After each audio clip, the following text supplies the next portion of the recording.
Zack, you can do anything. I mean, you're gorgeous, you're smart, everybody loved him. Addie was kind and creative and funny. They fell in love during Hurricane Katrina. She loved Zack, but he was very jealous. He told her, if I can't have you, nobody else will. He had to be insane. That's graveyard love.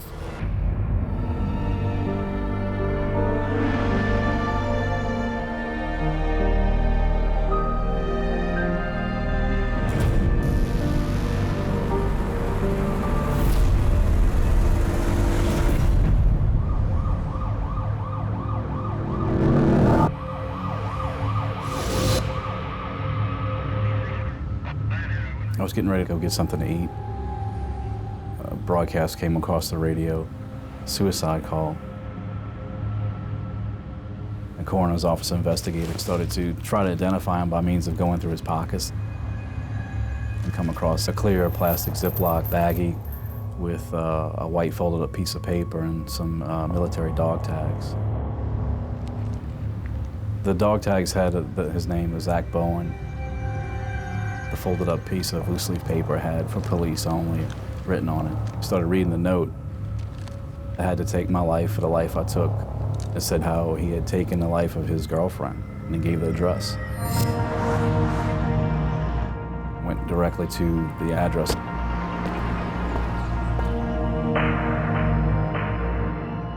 When you see something like that, it gives you really an uneasy feeling. It's definitely one of the most disturbing scenes I've been on, if not the most disturbing. It was horrible. It was unreal. I mean, you wouldn't believe a person would do something like that to another human being. It still doesn't make any sense to me. How a person can go from being this jovial, wonderful person that everyone loves to this, what they called him here was the Butcher of New Orleans.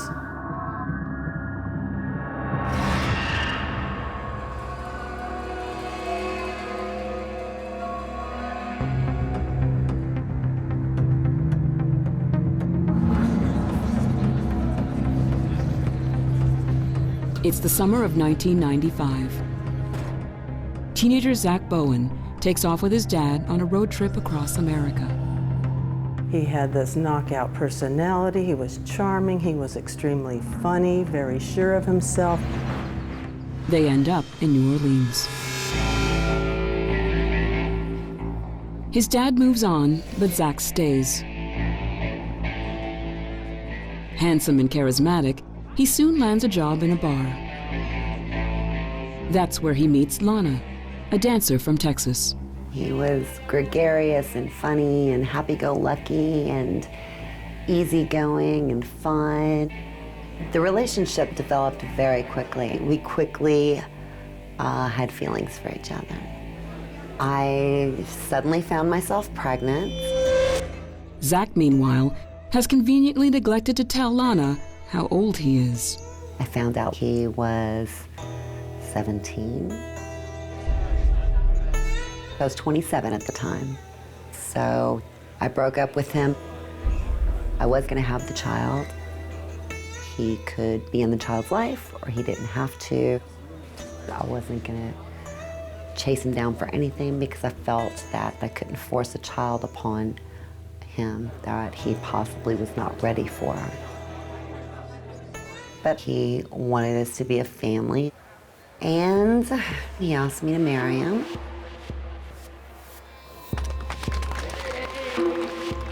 And I thought, oh my God, Zack, you're 19 years old and she's 28. And I did. I cried and cried and cried. And I accepted. We were very happy, very much in love. You could see the love in our eyes. We loved each other.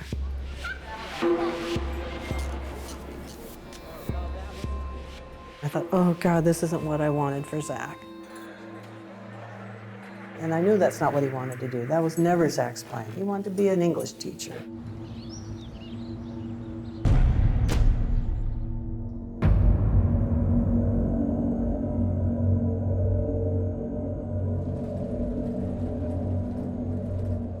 A second child comes along.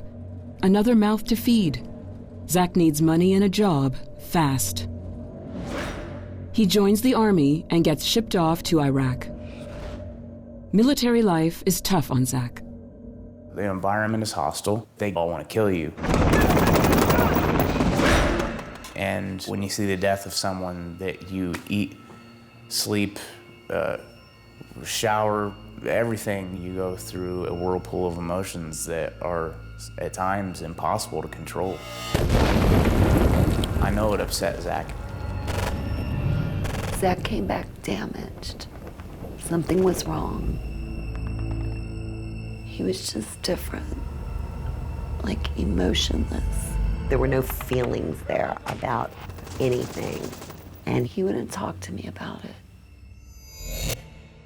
We split up because he wasn't the man that I married. He wasn't the man I fell in love with.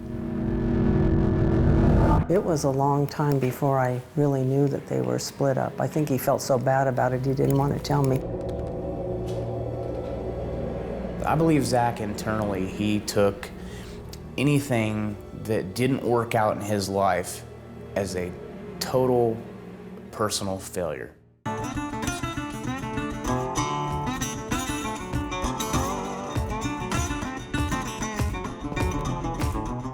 Now 27 and separated from Lana, Zack reinvents himself as the carefree, no-strings-attached guy he was when he first came to New Orleans.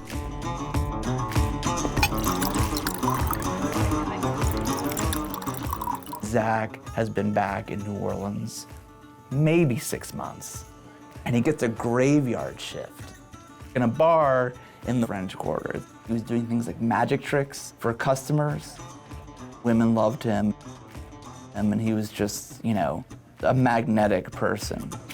You can do anything, you know, my gosh. I mean, you're gorgeous, you're smart, everybody loved him. But Zack has his eye on one special person. Addie Hall works the shift after Zack. Addie is very different from Zack, I think, in like just about every way. With him in the military and her just sort of this free-spirited, hippie, traveler kind of person. She's so dancer, she's so painter, she writes in poetry. She felt that he was too much of a people pleaser.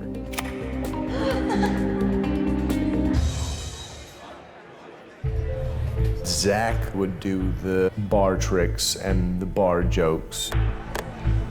And Addie just thought they were cheesy. Like Zack, Addie has come to the Big Easy to start a new life.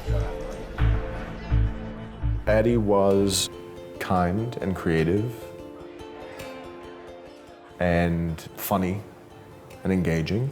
She was extraordinarily intelligent and literate. She was also a seamstress costume maker. She had won awards as a dance instructor. Zack is captivated from the get-go.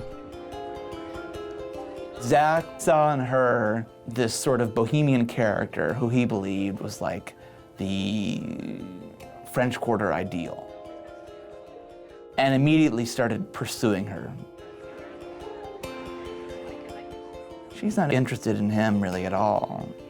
She's looking at this guy, you know, ex-military guy, and just thinking, this is not her type of person. In his mind, he was like, I'm gonna win her over. I can do this. I'm charming. I'm good looking. I got this. So he just kept being nice to her and smiling. And then there was an evening where he stayed after her shift. You don't need to do that, I got it. And they had some shots of Jägermeister. And after that, I believe it became something more.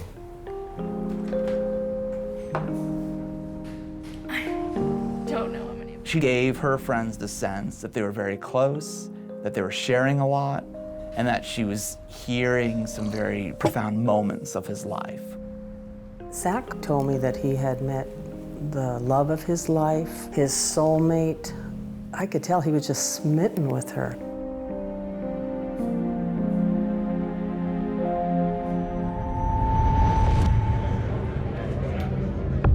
I hadn't seen Addie for about 3 weeks, and I heard her yell out, "Cabs!" What's up? And I stopped, and I saw her with this big, huge grin on her face. That's when I met Zack. I met him a week before Katrina. She was happy, like really, really happy. There is another side to Zack that Addie knows nothing about. Zack has this whole other life. Zack's friends had no idea he was married or that he has children. As Zack and Addie's relationship grows, a massive hurricane is brewing out in the Gulf. And it's headed straight for New Orleans. The monster storm will change everyone's lives.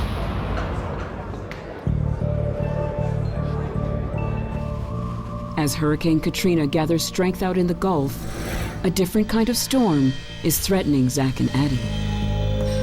Addie was unhappy when she found out about Zack's life and children. But she decides to stay with him because she absolutely loved him. Although Zack and ex-wife Lana are separated, with the massive hurricane on its way, she wants him home. All the businesses had closed, and everyone who was going to get out had done so. But I had no vehicle. I had 2 very young children, and I didn't know what to do. I was scared to death. So I called Zack, and I said, this hurricane, it looks like a monster. I don't know what to do. I have the kids. I'm worried. He said that he had chosen to stay with Addie during the hurricane. Stay with Addie? I didn't understand why he wouldn't want to be there during the hurricane with his children. Addie was just falling apart. She just got hysterical over the storm coming in and was very afraid and did not want Zack to go back to Lana. So when the hurricane hit, he wanted to stay with Addie, and Lana was livid. Zack and Addie hunkered down in Addie's apartment in the French Quarter. They refused to heed a mandatory evacuation order. They felt like, we're tough, we can ride this out.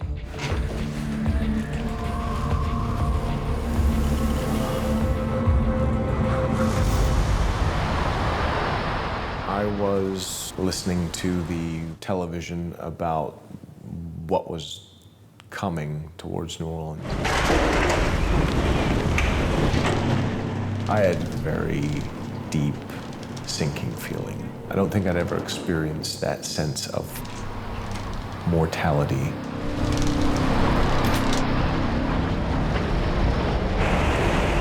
When Katrina makes landfall, New Orleans is battered with terrifying force.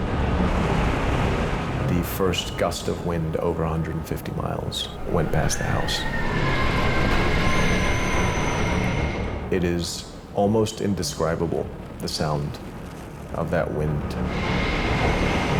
The closest thing I can put to it would be a freight train rushing past with a choir of screams, unimaginably loud and unimaginably powerful and frightening.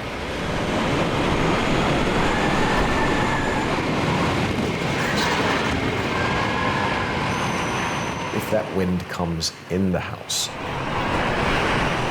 and takes your roof off, that's when you die.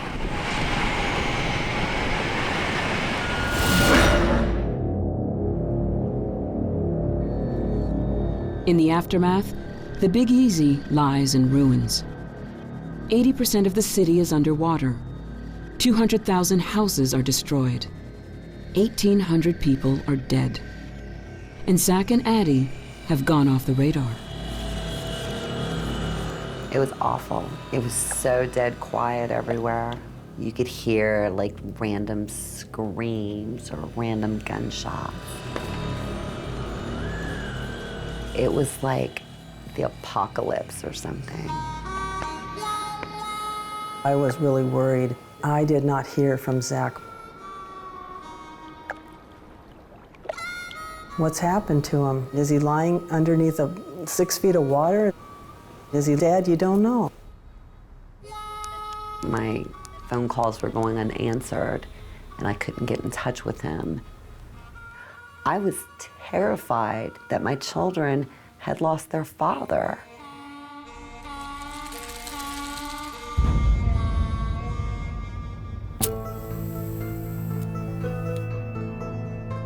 Miraculously, Zack and Addie have survived unscathed. Holed up in their French Quarter apartment, surrounded by devastation, their love grows stronger. They had that space to just be with each other and Being alive. create their relationship to be perfect for each other. After the storm, it's love. It's just them. Helping other folks in the French Quarter clean up downed trees, or cooking on the street, throwing these little parties in the streets. They became a very, very tight-knit group of survivors. The sense of huddling around the light and warmth while everything else out there is in complete darkness. It created a sense of family. Zack is so caught up in his romantic adventure, he forgets he has a family worrying about him. It was a very, very, very exciting time for Zack and Addie. No authority figures, no bills, just them.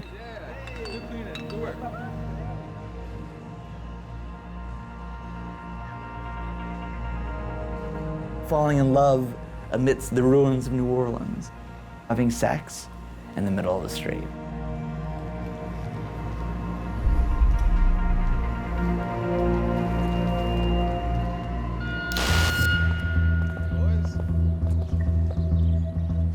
I searched for Zack for weeks. I was terrified that he must be dead because there's no other reason I could think of that he wouldn't contact me to see how the children were. Do you maybe have a cell phone I can borrow? Finally, a TV crew came in and Zack got to use their cell phone. Hey, Mom. It was thrilling when I heard his voice. My mom was there too, and we both cried for joy. We did. He said he was fine. He was having a good time. He says, "It's really cool, Mom. They've taken pictures of us." They were like the wow socialites of the French Quarter. They were very popular because they went out of their way to make sure everybody was okay and help everybody along. So it gave me a good, warm, fuzzy feeling. In New Orleans, they were seen as like plucky couple in the French Quarter. And they stayed and thrived in the wake of Katrina. And I think people are kind of heartened by that here.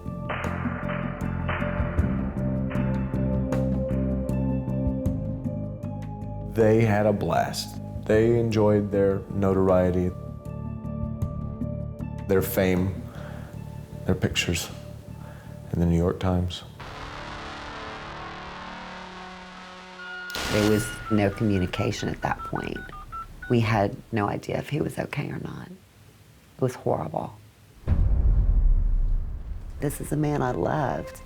My phone calls were still going unanswered. So I went onto the Red Cross website, put his name in.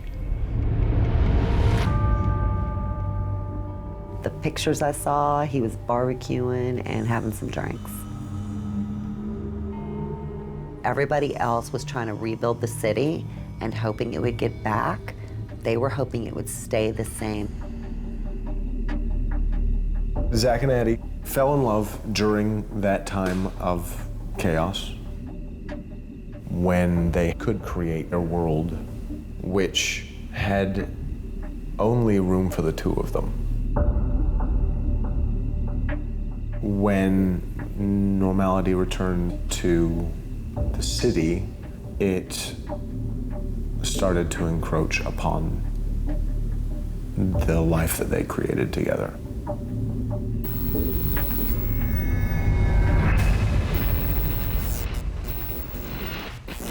I think the electricity came on, and they probably went, oh, crap, here it comes. Here comes life back at us again.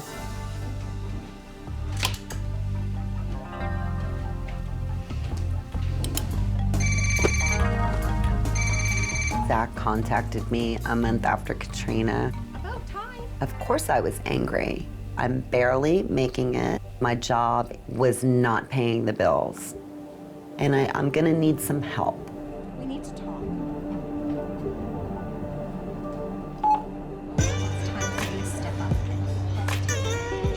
We agreed to meet at a bar in the French Quarter.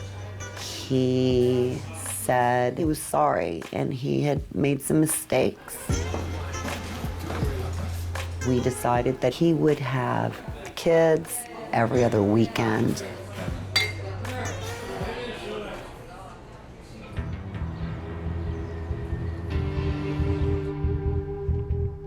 Addie is jealous that Zack's ex-wife is calling the shots. When real life started happening, that's when everything started to fall apart. Zack and Addie's desperation to escape normal life will end up destroying them.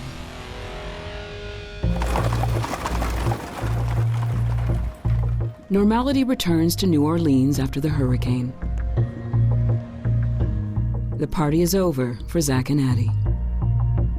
They're very resentful that the time that they had just had, which is no work, the time of them being the center of attention, was really and truly over. Broke, Zack and Addie go back to work. Zack in a grocery store, Addie in a bar. She's a real good bartender. She knew how to bring customers in because she was a pretty lady. She was a pretty young lady. And she can fix drinks well. She was like a daughter. That's what I used to call her, my daughter, and she used to call me her mama.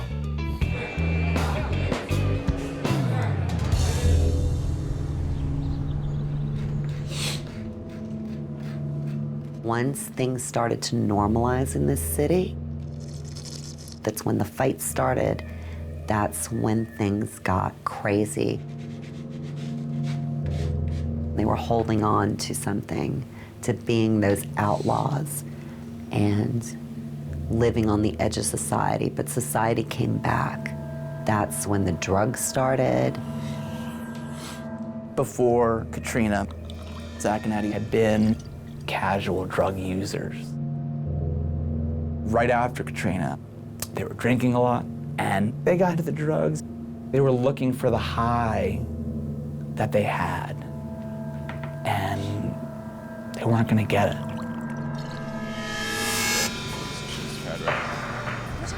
Home last night. The drinking and the drugs led to the degradation of their relationship. When they started having problems, they would use more and drink more. Zack's spiraling out of control.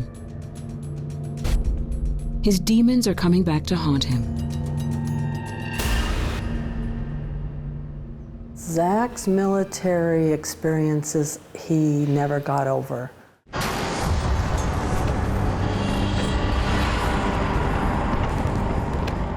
One of his best friends, a bomb went off in the car and killed her.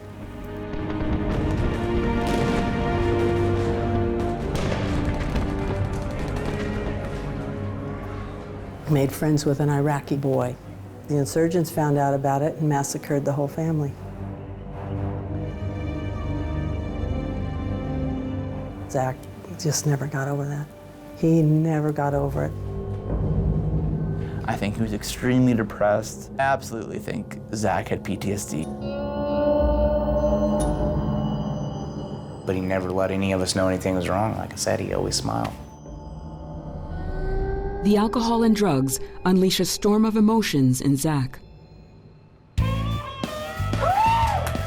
He becomes insanely jealous of Addie.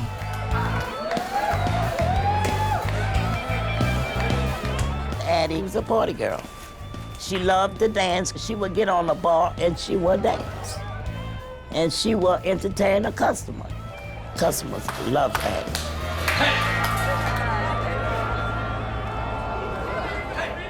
Zack would go off the deep end on Addie, thinking a customer is looking at her, flirting with her or something. She loved Zack. But he was very jealous. And I used to tell him, this is a business. You know, she has to make tips and she has to make customers happy. That was her living. Zack doesn't see it that way. The drink and drugs only make him more angry.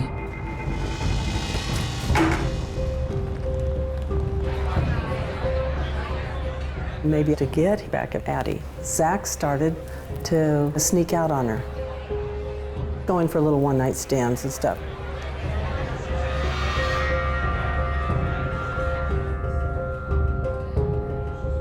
Addie said that she was gonna leave him. She was tired of him being jealous.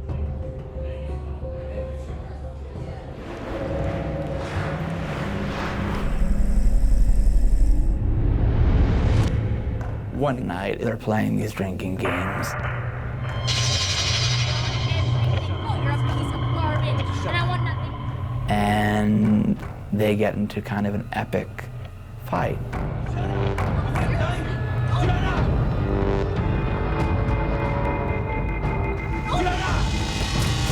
It's the first time Zack hits her. It won't be the last.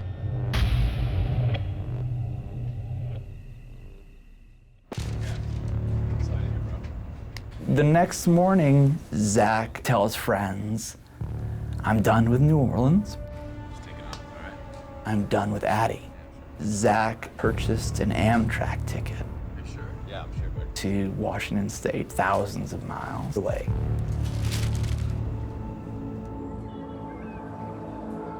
The next morning, Addie finds a note. Zack has left town. For good.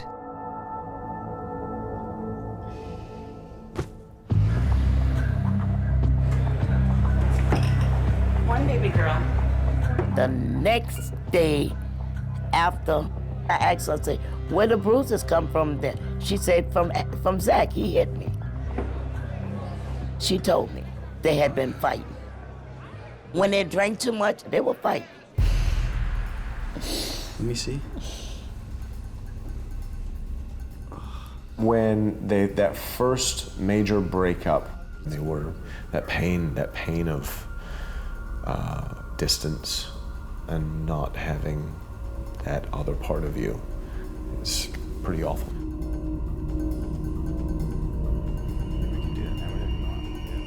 He's phoning up friends back here. He's saying, you know, I think I'm wrong. I'm not finished with New Orleans. Man, I don't think I'm done with Addie either. Look, there's someone here I think you need to talk to, okay? Hold on 1 second. They were constantly on the phone together. It was necessary for them to be back together.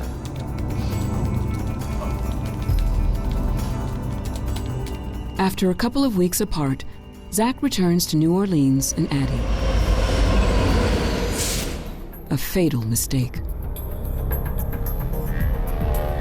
After the 2 days of them being together again, they start using the same amounts of drugs, drinks as before. The drinking and drugging obviously makes the fights worse and worse. They started losing friends. Him and Addie were breaking up all the time. It wasn't just argument, it was saying horrible things to each other and doing nasty stuff to each other. One day, she locked him out of the house and he was banging on the door, but yelling, let me in, let me in. Open up, quick, quick. A neighbor called the cops, and the cops took him to jail. At one point, it was almost as if they were breaking up, getting back together every 24 hours.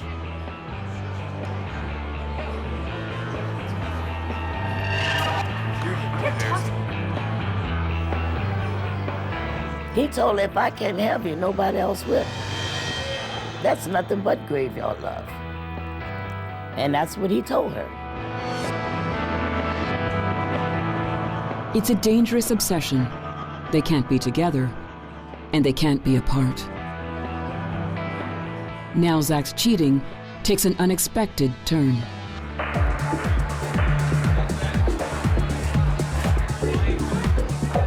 Zack had described himself as bisexual.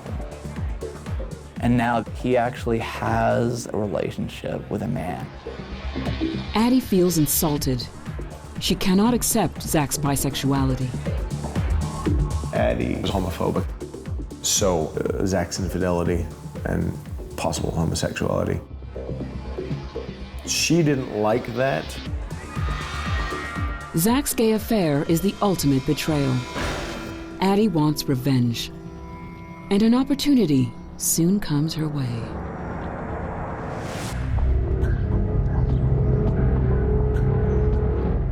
Zack and Addie are in freefall. She won't forgive his infidelity and wants out of the relationship. Addie has a dispute with the landlord. So she and Zack find their new apartment. Zack was actually doing well financially at that point. He was working nonstop, delivering groceries, getting big tips. So he supplied the deposit for the small studio apartment for rent above a voodoo shop. Addie talks to the landlord and says, I want to drop a lease. But she asked for it to be drawn up in her name.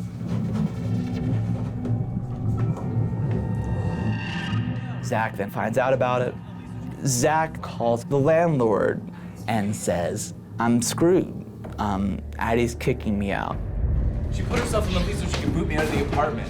Addie was throwing things out the door and cussing and making a scene and yelling things that are humiliating to Zack. She had yelled out that he was having sex with other men and that he was gay. You fail at everything in your life. Anything and everything that she could that would be insulting, hurtful. On your last stupid family, and I want nothing to do. He just wanted her to shut up. Seriously, Zach. Shut up. Just drop it. Stop. Don't push me, Zach. Seriously, Zach. Shut up. No. Shut up. You're a piece of crap. Shut up. What are you gonna choke me? You're gonna shut up.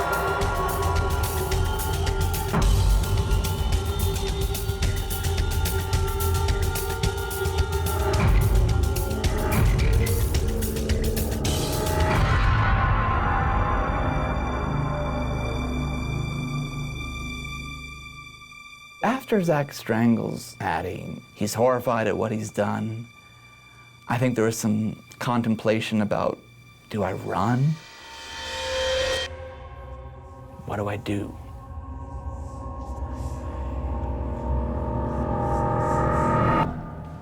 Instead, he stays put. In a macabre twist, Zack opens Addie's journal and starts to write.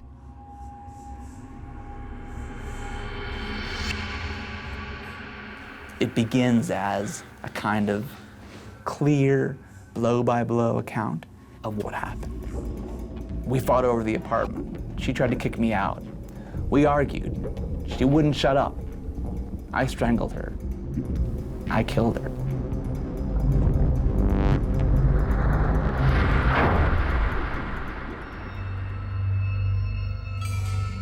He then writes in his note that he violated the corpse. And there is this odd account of necrophilia that is just inexplicably strange. It was a combination of rage and lust. He even wrote, I still love her, despite how angry he was at her.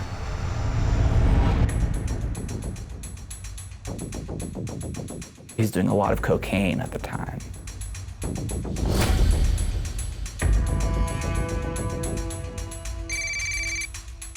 I had been calling Addie. No, Addie, it was strange for her not to call me back. I haven't seen Addie in some days, and she haven't answered the phone.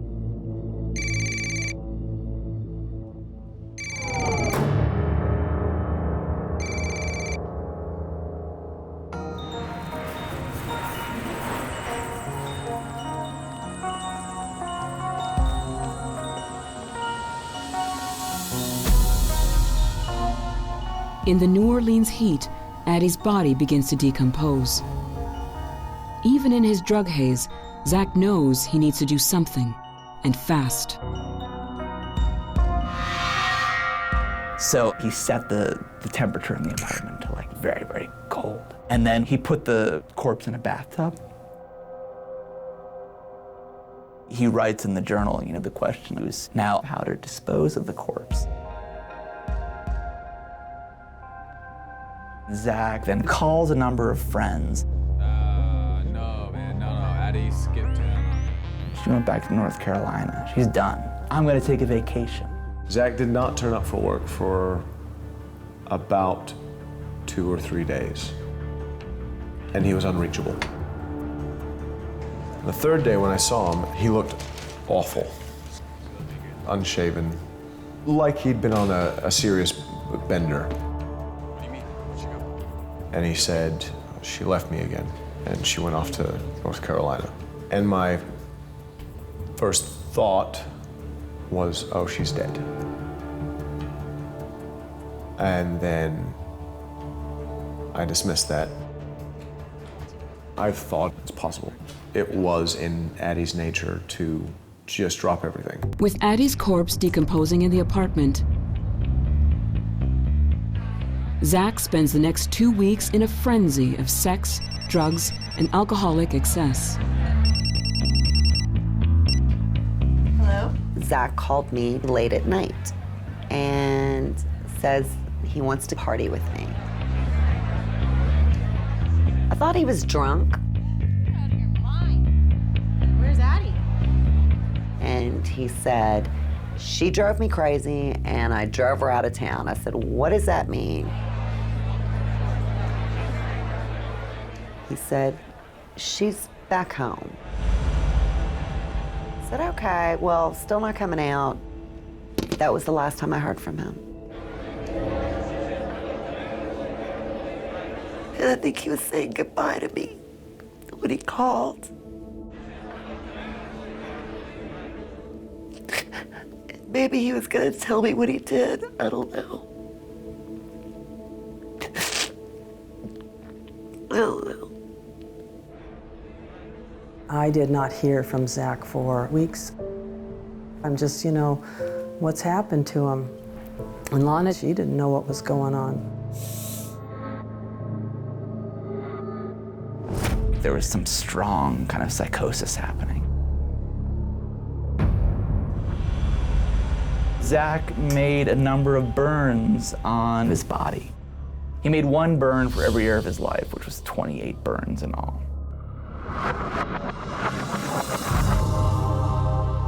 He disappeared. He wasn't answering calls, didn't come to work. And I was extraordinarily worried about him. So I called and I left him a message.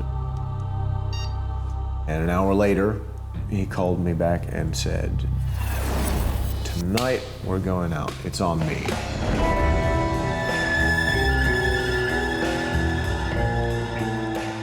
He got a very big bag of cocaine, and then we went to the strip club, and he seemed fine, back to his jovial persona. Bought me lap dances and drinks.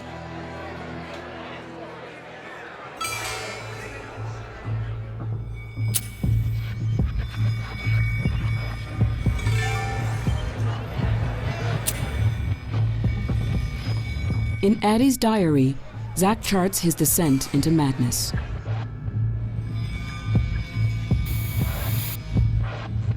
He writes messages on the wall in spray paint. He chronicled his list of failures: friends, jobs, military, marriage, and love. And he believed he had failed at all of those things.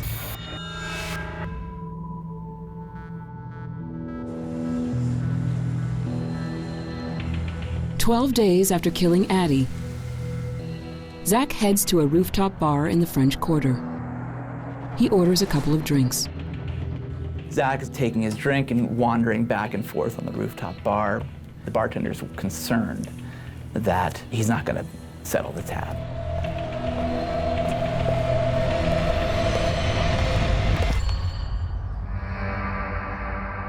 And then disappears completely. It's unusual for somebody to jump to their death off of a roof of a building. When people commit suicide, that's not a normal method.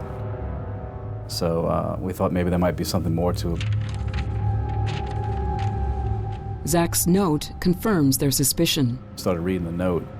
It said I had to take my life for the life I took. There's obviously another murder scene that we have to get down to the bottom of what's going on.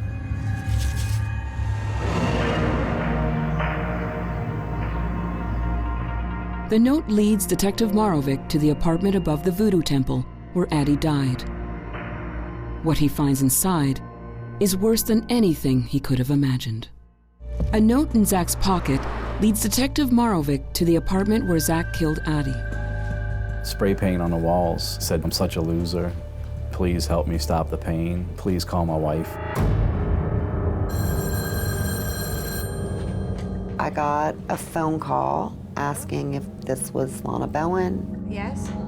He said, "This is the coroner. Zack is dead, and he killed Addie." And I just didn't understand. I kept thinking there was a car accident. In the kitchen with an arrow spray painted down to the oven, it said, "Look."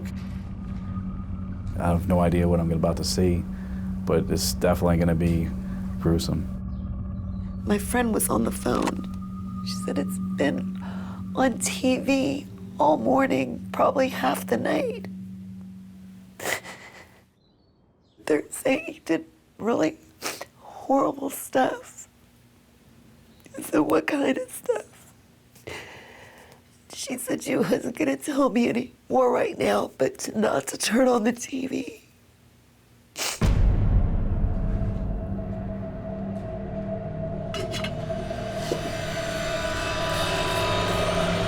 Opening the lid up on the first pot, there was a human head. The skin and the hair actually was peeling back from the skull. It had been cooked. I set down the lid real quick, and I kind of was thinking to myself, did I really just see that? In another pot there was hands and feet. That also was cooked down. I opened the oven door, and there was a large disposable turkey pan. Both legs were in the pan, and it appeared to have been cooked. I was just in total shock. Those images were burned in my head. I really didn't want to actually go through looking anymore, but I mean, I had no choice. Inside the refrigerator was a large black garbage bag. It contained the torso of his victim.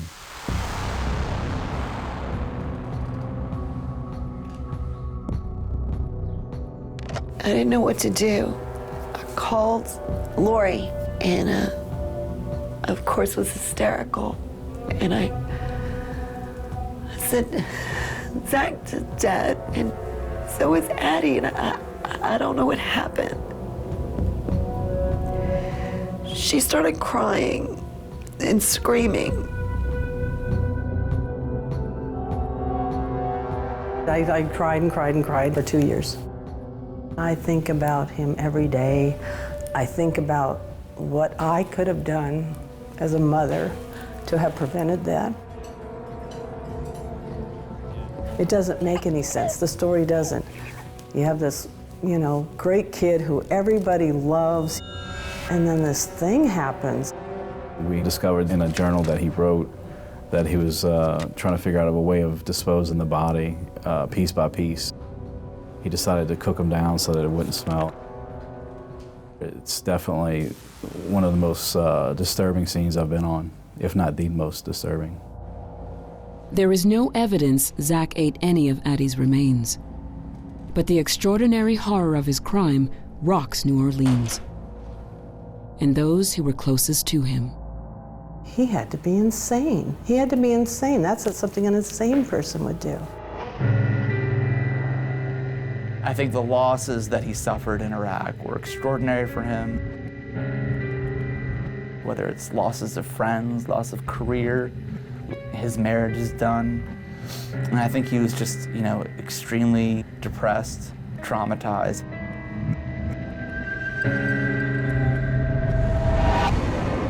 This couldn't describe the scene we saw and understand the amount of rage he had inside him to do that to a person that he claimed he loved. It's a story of true love gone utterly wrong. A tragic love story. I think that Zack bottled everything up inside about his failures.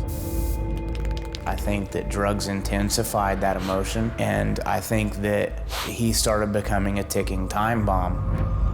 And with Addie, he finally met somebody who could strike that match and set off that bomb.